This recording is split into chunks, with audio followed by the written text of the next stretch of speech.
Hello and welcome to this week's live Monday music motivation. It looks like things are working, which is always good when things are working. I've been trying all kinds of different technology stuff, so it's tricky to get everything just right, but I think we're in good shape, and it looks like the video is maybe a little bit crisper. Hopefully you can hear me well and all that good stuff. Let me just share this around a little bit and then we'll jump right in. Today, what I'm going to be talking about is actually what I did this Saturday's video on. So if you watch this Saturday's video, this will be a little bit of a review, but I also want to look at it from a little bit different angle and sort of integrate it into the success formula and the $1 Million Practice Process and all of that good stuff. So I think it's going to be a good one, even if you're already familiar with those 3 C's of practice from this past weekend's video. So for those of you who aren't familiar with the 3 C's of practice, I think this is sort of the ultimate goal or the ultimate purpose of practice. If you think about it, like, what are we doing when we practice? The end goal of practice is to learn the music that we're working on and be able to perform the music that we're working on consistently. I think that's the root goal. I don't think there's really anything else in there that's anything more interesting. Maybe there's a little bit of like get better at playing your instrument, sure, but the ultimate goal when you're practicing a piece is to be able to perform it well, and that requires getting better at the instrument, that requires learning the music, that requires knowing how you want the music to go. There's all kinds of layers to it, but I think the ultimate goal is being able to perform it and probably perform it with some consistency too. I think that's one of the biggest frustrations, is when you get it and sometimes in practice it goes really well, and sometimes in practice it doesn't go very well, or sometimes in performances it doesn't go very well. And that's the reason why we practice, is to have it go well in performances.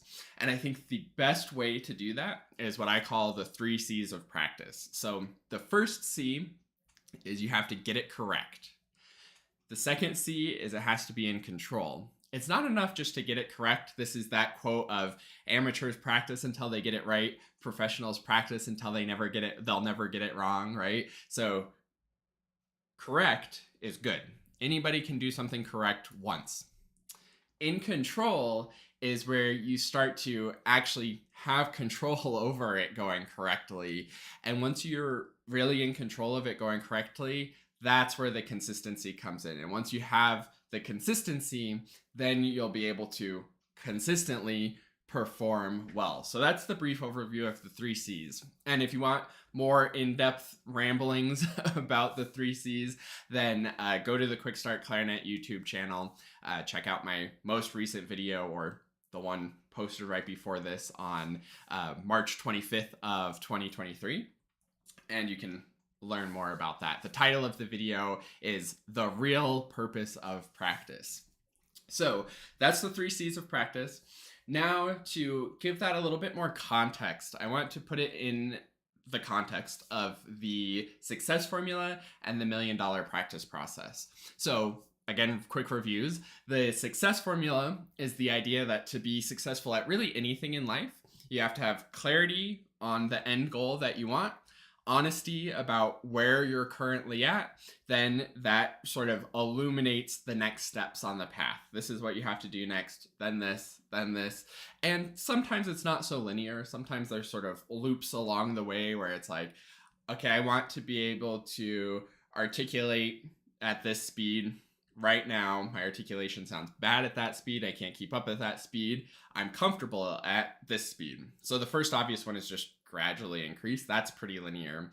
But some loops that might be in there is, okay, well, I actually have to keep my embouchure more steady while I'm moving the tongue. And, oh, I actually have to get comfortable with keeping the air going even though the sound is stopping, and keeping the air consistent. So there's all kinds of other little offshoots and little things that we might have to patch up to make it to the end goal. But once you're really clear on what you want and really honest with where you are, then it's pretty easy to figure out what you need to do and need to be working on. So that's the success formula.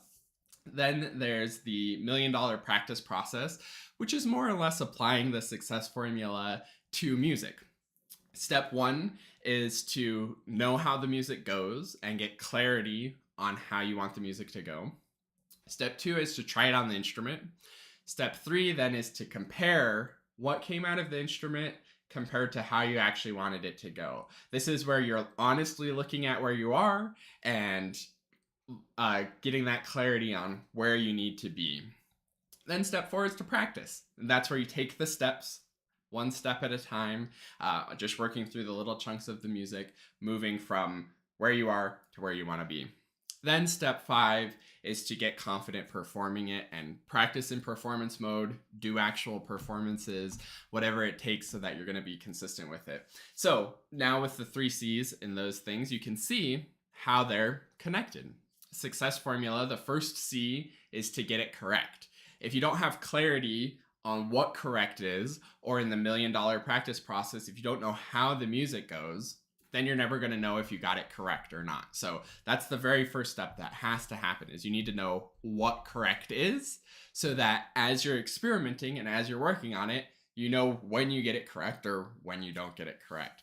That's also in the $1 million practice process, a little bit of steps 2 and 3, where you're trying it on the instrument, seeing what's coming out of the instrument and deciding, is that correct or not? Then we have the in control part. And this is where you're going to really sort of take off and start going from where you're at to where you want to be, because it's when you have control over what you're doing that things actually become possible. So I think this is the biggest takeaway from the 3 C's, and I think this is the thing to really be paying attention to in your playing is, do you have control over what you're doing or not? Sure, maybe you're getting it correct sometimes, but if you don't feel like you're the reason it went correct, then it's not actually in control. I think this happens a lot where we feel like we sort of got lucky. Maybe, speaking of articulation speed, maybe there's just one run that's a short bit of articulation that's very fast. Maybe sometimes it goes fine and you're like, oh wow, that actually sounded pretty good. And then some days you just completely fall flat on your face and the fingers aren't coordinated with the tongue and it's just a hot mess. And those are days that it didn't go well, or even from repetition to repetition, you can have that in one practice session. And the reason why you're having that inconsistency is because you're not in control of what's making it go well yet. And that's the big key. And that's where that fourth step in the $1 million practice process comes in, which is the practicing. When we're in this practice mode and trying to get better at it and get the instrument to actually do how we want the music to go, you have to be doing something that helps you to feel in control. And my best tip for this is to simplify it.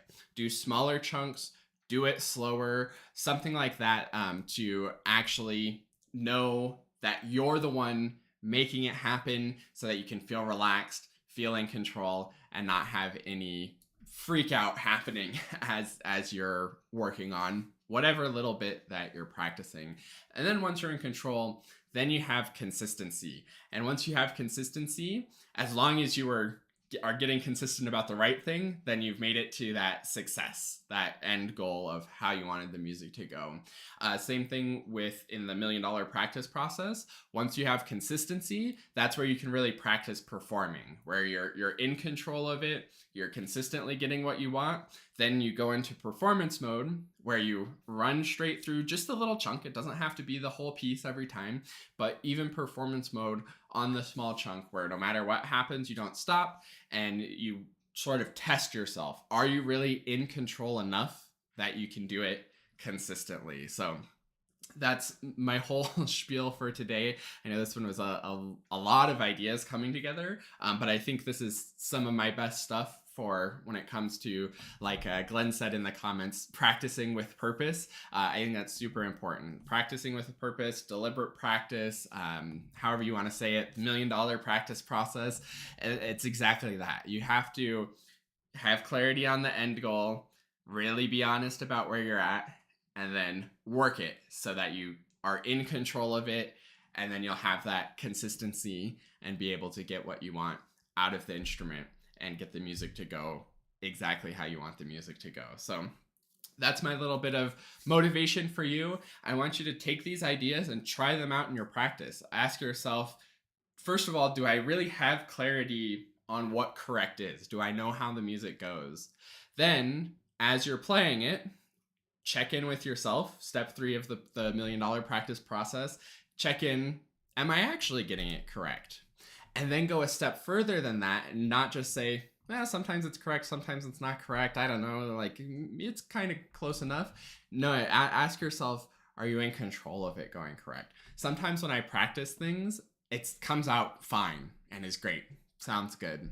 But I didn't feel like I was making it go right. So I'll do it again until I feel like I know what I need to control and what I need to put into the instrument to get the results that I want. And that's what practicing is figuring out how to have control, whether it's simplifying, doing smaller chunks, doing dotted rhythms, all the different practice techniques that I'm sure you're familiar with, actually using those to feel in control. Then you have the consistency to perform it. So that's that. Most importantly, though, still is to actually be scheduling time to practice. It's all well and good to know the 3 C's, know the $1 million practice process, have a great idea of exactly what you should be doing to practice. But if you're not actually practicing and trying this out in your practice, then you're not going to be getting anywhere. So fill out your template. Oops. You can go to quickstartclarinet.com/get started to get this exact template, or of course you can recreate it for yourself, but it's just the date for the week, the reflection on how things are going, the goals for this week, and then putting in some actual scheduled time. I know this has been a little bit of a longer one, but I actually want to include one more little fun thing here. So you'll see in my plan for this week, I'm actually recording the ICA excerpt competition material, and I have 2 times set to record. I have Monday, today, that I'm going to record, and then I have tomorrow, also a block of time scheduled to record if needed. I think this is really smart when it comes to recordings, is plan more time than you think you need to record and plan multiple sessions. Maybe today it's just like things aren't going well. It's just not clicking yet for me, or it's a bad read day. There was some weather last night that could have destroyed all of my reads or make them all feel different. So if today goes really bad, then I have tomorrow to make it go better, which takes the pressure off today. And if I need to, gives me time tomorrow to do the recording. So whenever you're recording for anything, I always recommend giving yourself significantly more time than you think you need so that there isn't so much pressure for it. So that's a quick little bonus tip. Most importantly, though, go fill out your template, figure out what you want to achieve today. Again, getting clarity on the end goal, and then schedule time to actually do it. And as you're practicing this week, ask yourself, first of all, is it correct? Second, am I in control of making it correct? And that's what's going to lead to consistency. And that's what we want. So good luck with that. Let me know if you have any questions in the chat. I think this was a fun little topic, and I'm really curious to see if this makes a difference in any of your playing. Go fill out your template, schedule your practice, and have a great week of practicing. And I'll see you all next Monday or Saturday in the video, or whenever I see you all again. So thanks for watching. See you next time. Bye.